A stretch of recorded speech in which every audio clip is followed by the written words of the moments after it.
Okay, so back to Mr. John Locke, part two. This is going to be three parts, but part two and part three are quite shorter than the first part. So the biggest chunk, we've already covered a lot of ground in part one, but there are um two more short videos I want to make on Locke to discuss some specific things. So, the first five chapters are really the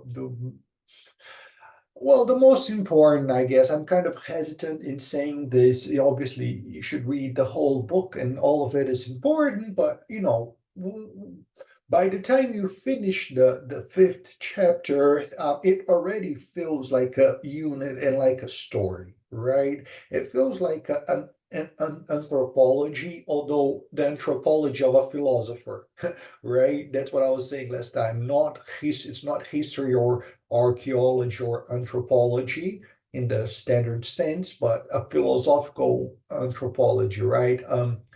A pseudo story to try to reconstruct what happened since the state of nature, going through the state of war, through the creation of private property and establishment of private property, sorry, of private of power as well, right? So you have the establishment of nature, the state of war, and then the creation of private property and power as well. And by that point, when you finish the fifth chapter, Locke's already made the argument that I explained last time that it is through one's labor that one creates property, as it will, right? That one can claim property. You see that guy saying that's mine. When he actually kneels down and grabs that stone, he has worked for it, right? So by mixing his own labor with right nature, he has a right over property, which is John Locke here um, um, stating in a very, very simple way what later Adam Smith would state in more explicit terms, and it's what economists call the labor theory of value. So it's a very simple, primitive enunciation of the labor theory of value, that things have value because it is that things acquire value through our labor, right? That's what render things valuable. The fact that we labor over nature, right? Things that are given for free. If you make no effort, that thing doesn't have any uh, any price, right? Any value in the market sense of it, like air. You don't have to pay for air because you basically, obviously, you make some effort to breathe, but the cost is so little, you make so little effort, it's so easy to breathe that you don't even think about it. So there's no price of and value in that sense, in the economic sense, right? For air, right? You have infinite supply of air, and therefore, right, you can't really price it. But when you mix your labor with nature, right? So if, for instance, if you plant, when you start working the field and planting, and then you harvest, etc., then you mix your labor, and that's what render things valuable, right? And they have a price, etc. And that's the idea of the labor theory of value. The more you work, the harder it is to produce something, the highest the value and the price of that thing is going to be, right? So Locke's already,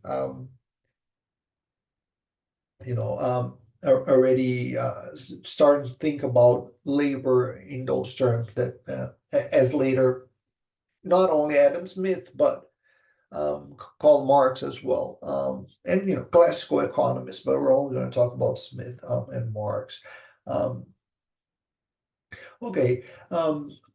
So one thing that is interesting here is that according to this account of Locke, which is not a historical account, you notice that you have inequality even before the state, right? So, or rather, even before capitalism. So it's not so much nowadays when we one of the criticisms to capitalism is that there's a lot of inequality, right?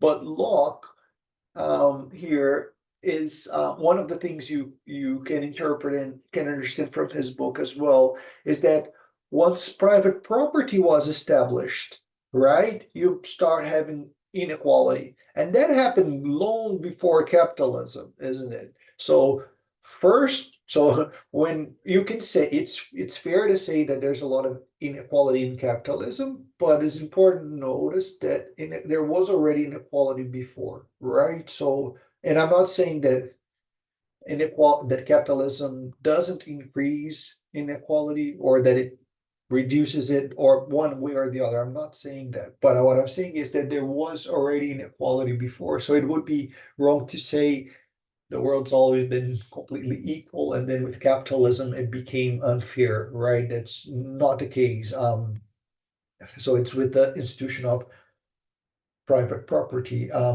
that actually happens. One, what I mentioned last time is that in this account of, and that's the same sort of mental model for Hobbes and Rousseau, right? The same model they will use as Locke is that we go from the state of nature, the original state, right? Before it's as if it's how we actually came to the world in our original natural with our natural inclinations, right? Because what part of the argument here in the discussion is now that we live in the society that we live in, right? We have certain incentives to do certain things, right? People could argue, and people do argue that, oh, in capitalism, the only way for you to get rich is if you are amoral. Maybe more, I'm exaggerating a little bit the claim, but just so you understand the argument, right? Some people will say, well, in order for you to forward your interests and get richer, you will have to make certain concessions, right? You will have to perhaps do some, I'm not saying like kill someone or do anything bad, but the world is competitive, right? So maybe your company, in order for your company to grow, some other company will go bankrupt and some other people will lose their jobs, isn't it? And stuff like that. There's competition, etc. So many people will argue, well, we perhaps we are good by nature, or perhaps we are bad by nature, but it's hard to say because there's the context which also influences us, right? So the whole question of is it nature or is it nurture? That's what we're looking at here, and that's what John Locke is also looking at, and it's difficult. It's a fallacy to. So if someone behaves selfishly, right? You cannot necessarily say, well, human beings are selfish by nature, because we don't know if that's the case, and maybe it is, or if we were at some point, right, by nature, good creatures and cooperative beings, etc. And it is the fact that we have to compete, that the world is such a tough place, right? That there's war going over everywhere, and we see these violent behaviors, and we see how tough the world is, and maybe we also change our behavior, right? So it's possible that the way we behave is not necessarily the way we would behave in other imaginary worlds, right? So if the world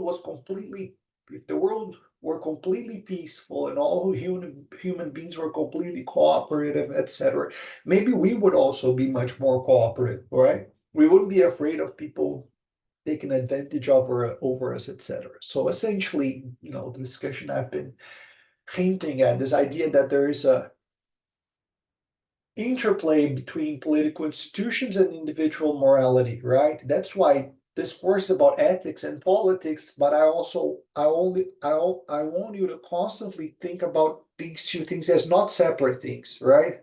Because you can discuss ethics as a separate issue and politics as a separate issue, but everything here revolves around this issue of how does the political system, so how do the institutions, right? How do different contexts yield different and sort of moralities, right? People can be more cooperative or more selfish depending on the world they live in. And the world they live in is defined by what kind of governments they have, what kind of political institutions, etc. Right? So What Locke is doing right here is, let's go back. Let's imagine the state of nature. You see how people here don't have any shape. They're not men or women or nothing, right? They're just different groups.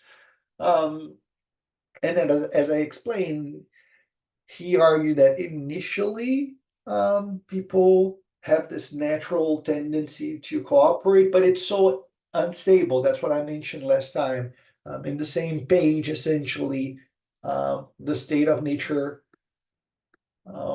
degenerates into the state of war, right? In the state of war, it's that state where individuals are all trying to take advantage of each other, and you don't yet have governments or political institutions, right? You don't have society as we know it, right?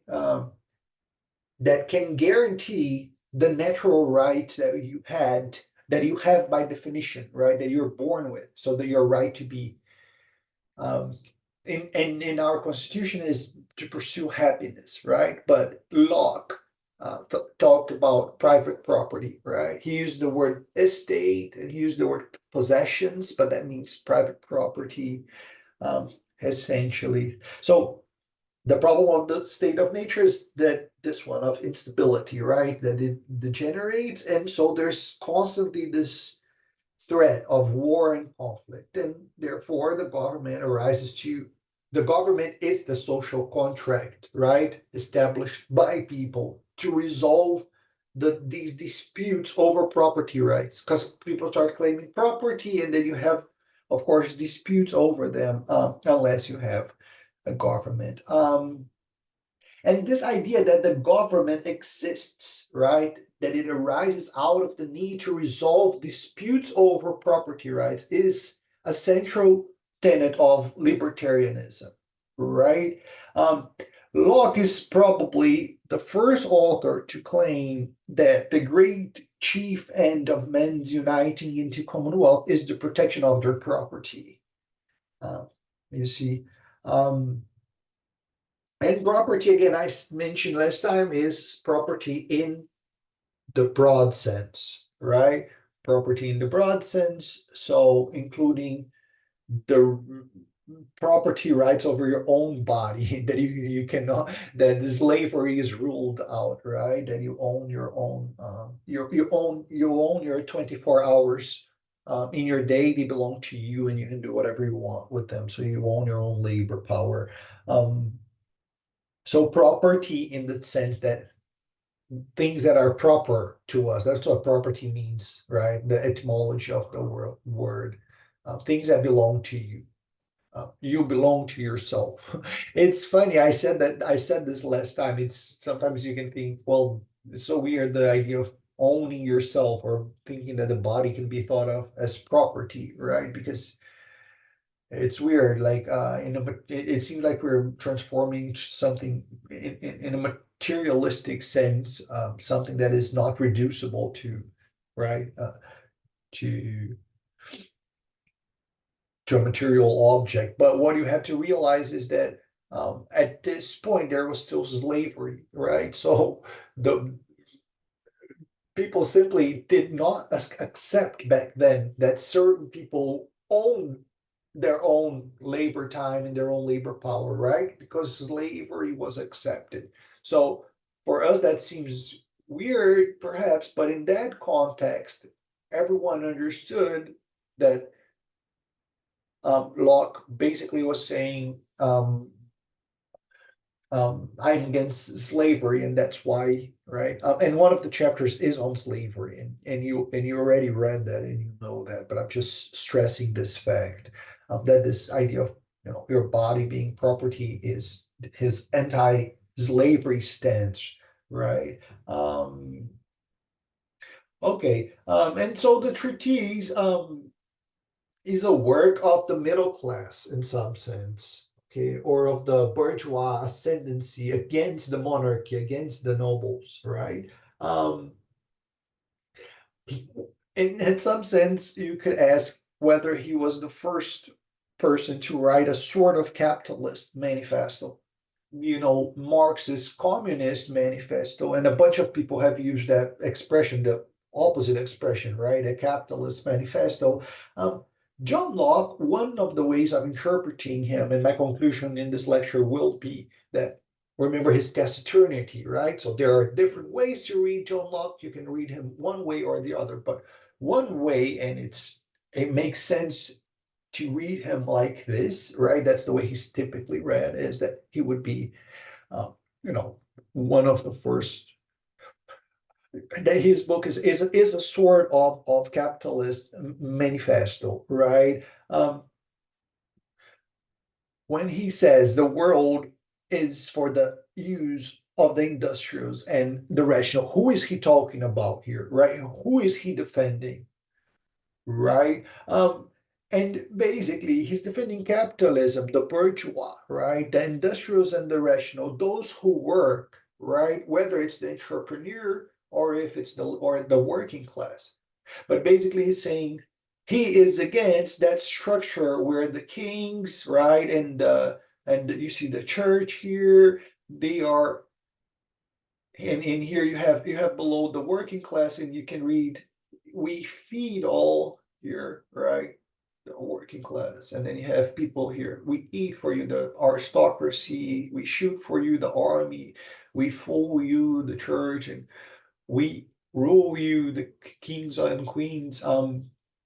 This figure here is obviously problematic because then you have capitalism here. It just makes too much sense. I mean, capitalism comes after the right after. We're going to talk about this, especially when we get to Adam Smith. But capitalism essentially begins with the Industrial Revolution, and capitalism starts after John Locke, etc. Right. So these are two different systems. I mean, capitalism is going to substitute this to a large extent. Right. You still have kings and queens in some places in the world, but they don't have political power anymore as they used to, right? And it's just in a few places. I mean, it's completely different world after capitalism and after the 18th century. But just ignore capitalism here for a while. It's the very big. It's essentially 100 years before capitalism begins, but it's the seeds of capitalism, right? I mean, the idea I've been talking about is that John Locke is talking about private property, so it is the seeds, but that's even before capitalism actually began. But what Locke is saying is, it's the people who produce, right? The entrepreneurs, the bourgeois, the commercial society that is starting to begin to, right, starting to emerge. Um, it is for them, okay? It is the world is intended for their use, right? Not for people who just that have divine rights. Remember how we started last class, the divine rights of kings, and right? The world is not for people who have divine rights. Okay, or for right, it's for those who, and again, that's the idea of it's through labor that you acquire property, right? And that you can claim stuff because after you work for it, right? And you see, so those things are connected. So it is a capitalist manifesto, and it is quite related to Max Weber's book on the spirit of capitalism.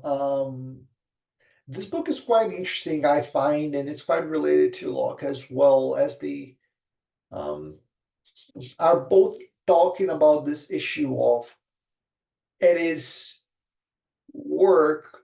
It is they are both placing labor in the place central role for labor in society, right? Max Weber interestingly argues that the Protestant church was fundamental to the emergence of capitalism. He argues.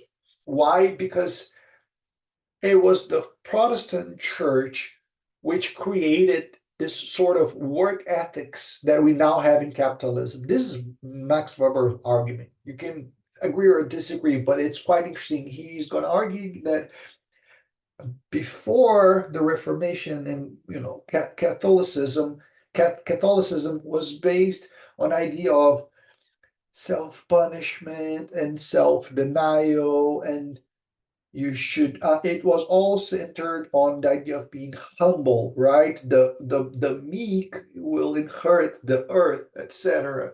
And Max Weber was saying that Catholicism before, um, you had the Reformation and before the rise of the Protestant Church, um, it rendered people um, um,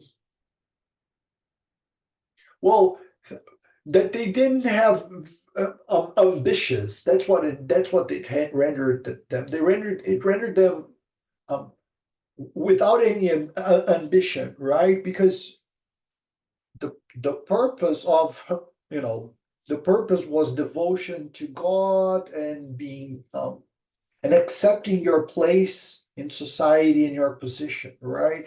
And with the Protestant church and with the Reformation, that idea changes completely, right? Because then the idea becomes, no, it's not that you were chosen beforehand, right? And then, so it's not that your results are predetermined by God. It's the opposite. You should actually work.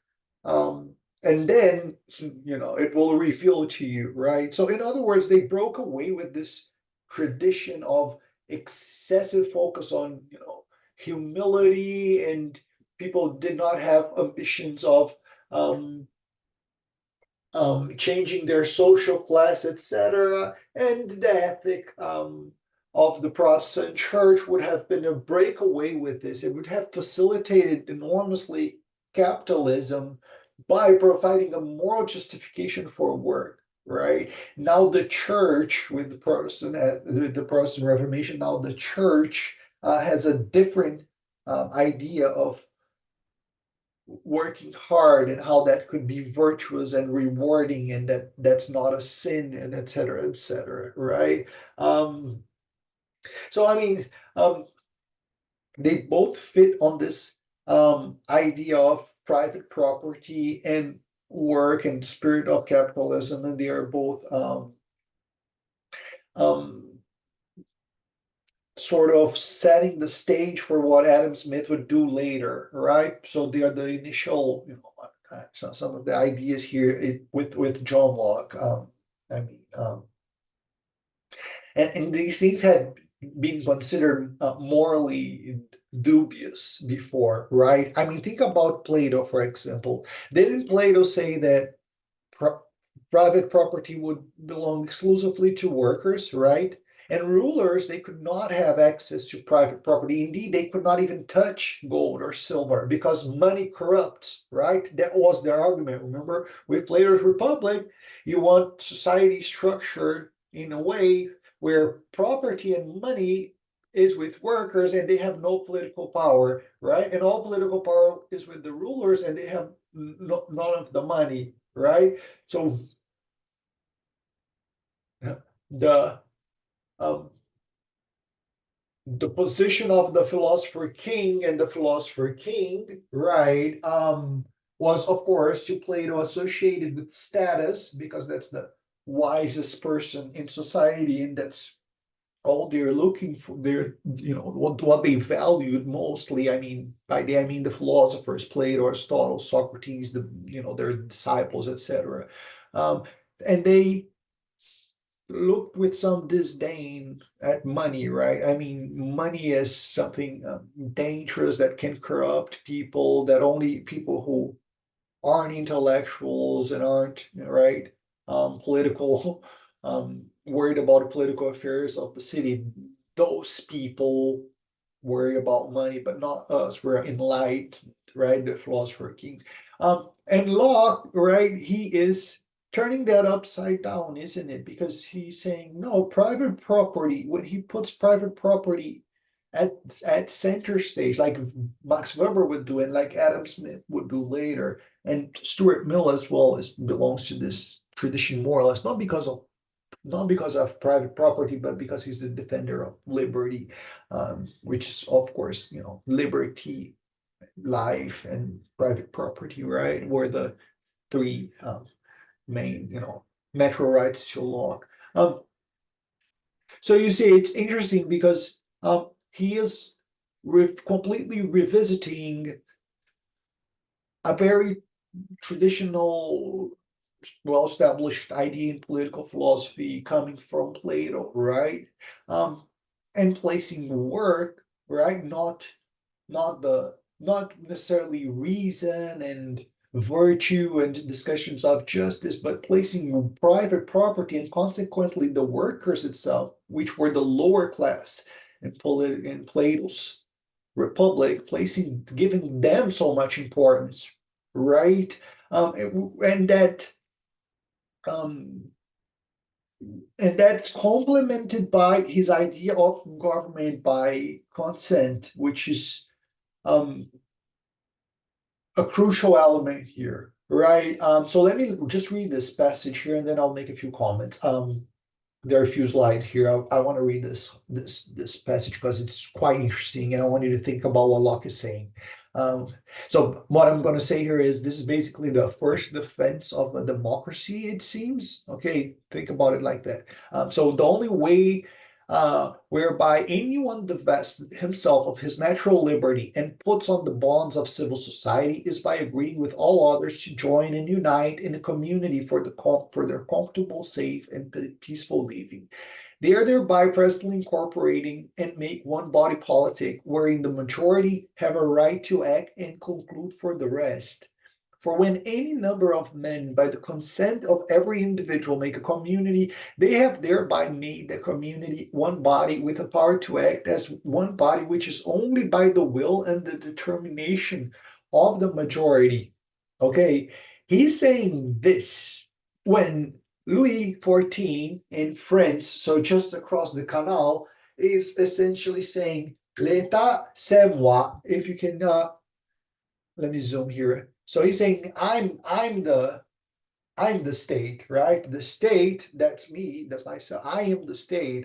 He was called the Sun King, right? So I mean, contrast the Sun King, right, and the Louis XIV, the authoritarian, arguing, "I am the state, right? I am everything. I am the law." In other words, and contrast that with what Locke is saying here: the determination of the majority, right? That everyone becomes one body with that is determined by the will of the majority, and consider the issue of consent, right?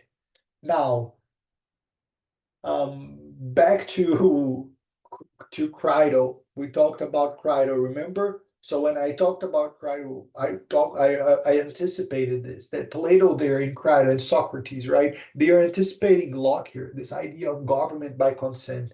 That's exactly the same argument that Socrates makes that day, right? When he is in prison and he doesn't want to take the ship.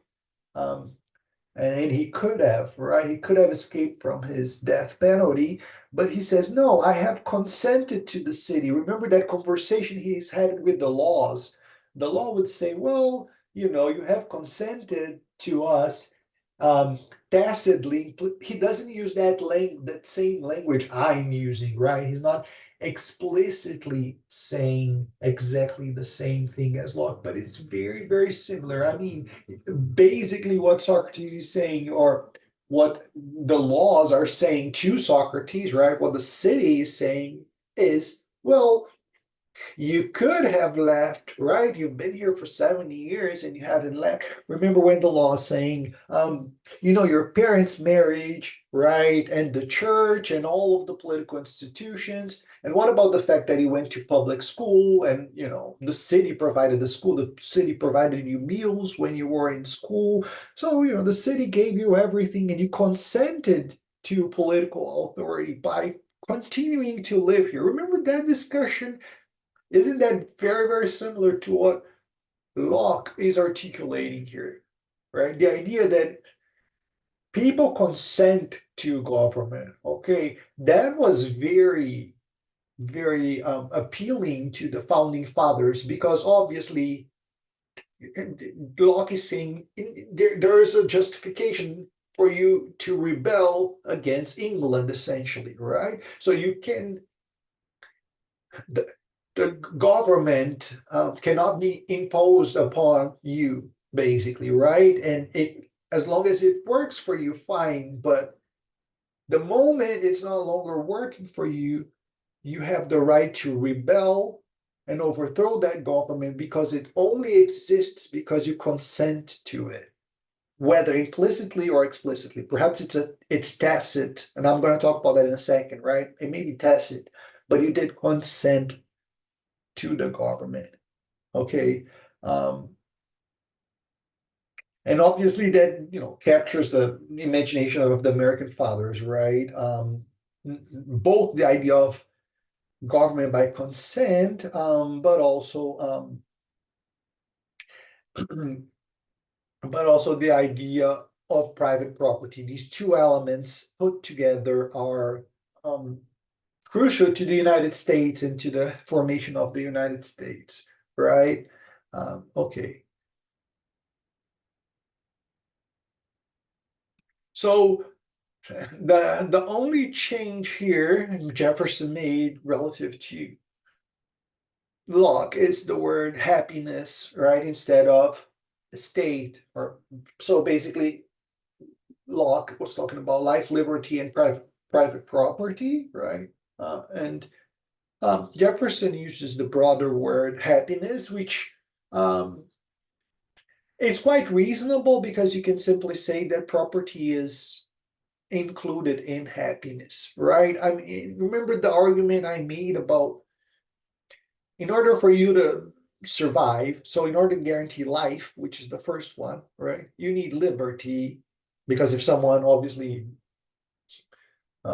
imprisons you, then you cannot no longer guarantee your life, right? After all, you have to work and you have to find food and water, etc. So you need liberty to guarantee life, and you also need private property to guarantee life, right?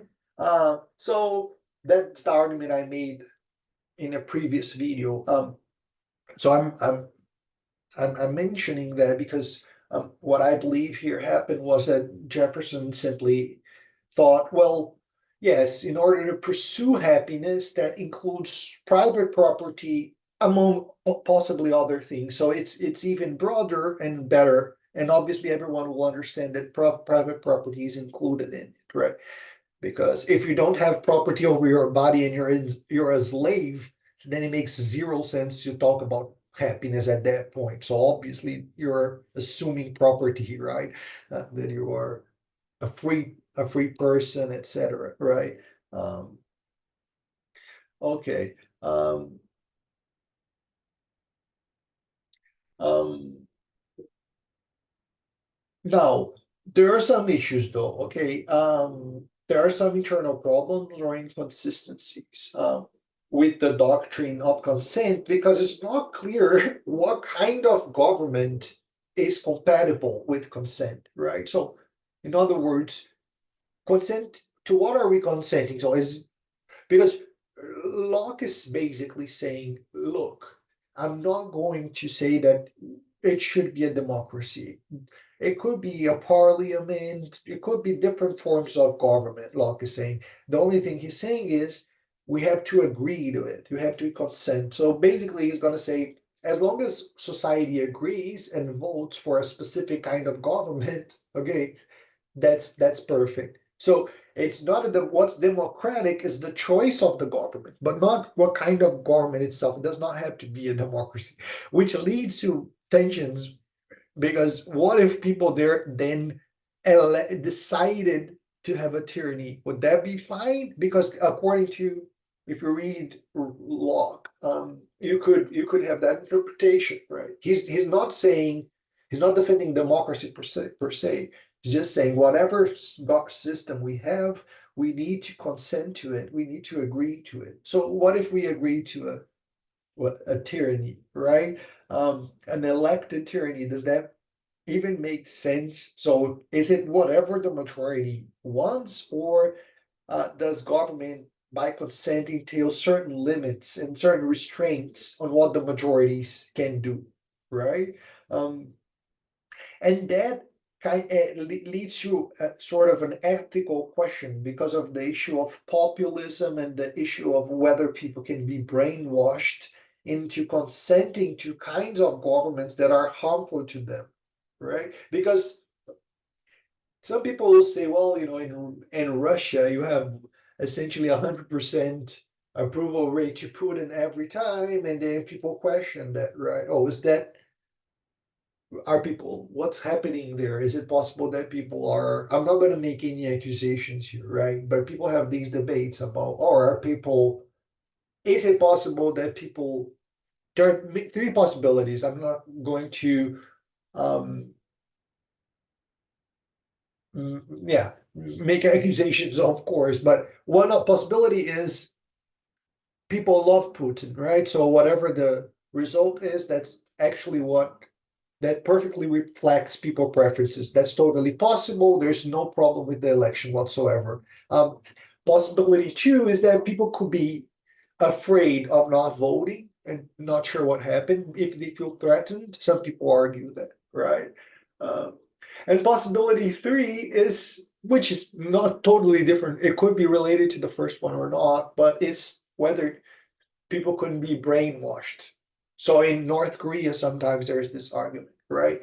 What if people are brainwashed or there's gaslighting, etc. into, right? So if we argue that any government works as long as people are okay with that kind of system, there's always the danger of um, central authorities, either brainwashing the population or right manipulating the population using propaganda or populism and these sorts of things. So there are these tensions in Locke. Is any government at all possible or not? And I'm not. So the short answer is no. There are limits. So Locke wouldn't this is although this sounds like a possibility in principle, it's not in practice. Okay, Locke wouldn't of course be supportive of something like this, but you have to read through the whole book carefully to understand these issues because if um, um, it's reasonable to ask these questions. Okay, you have to read carefully the whole book to understand how and why a democratic tyranny, for instance, would not be acceptable to Locke if his criteria is if his criterion is simply that we need a consent to it, right?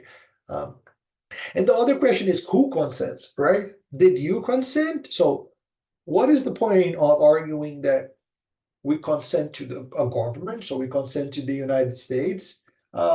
If I mean, we didn't. I mean, did you? When did you do that? You're simply born into a country and that's it, right? You never either accept or reject it. You're just born into it and there's nothing you can do about it, right? So practically speaking, we never consent, or actually the only people who actually consent are migrants, right? People who take citizenship tests, the people who go through the naturalization process. When you think about what Locke is saying, that we should consent to a government, the only people that consent to a government are people who actually are not born in the country because they have to pledge allegiance to, right? They have to consent explicitly to the laws of the country. They have to prove they understand the laws and the culture and that they consent to this, right? If a person wants to live in America, yes, I understand that's what America is, and I consent, I agree, right? That you have to prove yourself in order to move. So, funnily enough, none of us actually consent, only migrants. But what Locke is going to argue is that we consent tacitly, right? So we consent because we didn't leave the country. So here he's arguing something very similar to, again, Crito, the same thing the law says to Socrates, right? The law tells Socrates, you had all this time to leave and you didn't leave. So by not leaving, you actually consented, right? Like, why didn't you complain earlier? Why didn't you move to another country that you thought was better? If you continued living here, it's because you like it, you accept it, right? You cannot claim that you didn't know the the rules, etc. Right? So there's this expression in Latin, right, which means that silence means consent, and that's essentially Locke's partial solution, right? That by not saying anything, we actually consent to the government. And again, it's Socrates and the law having that conversation. Um, so it's a partial solution,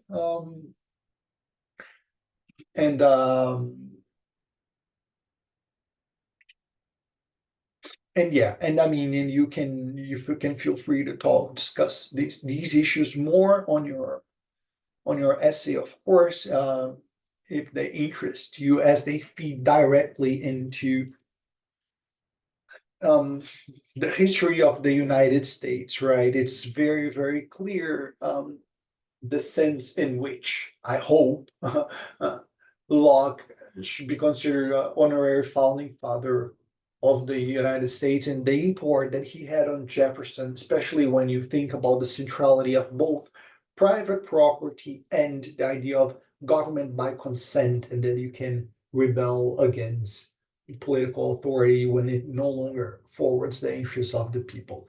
Okay, so we'll have a third and short video on Locke, which will be available soon. But that's about it for now. Thank you.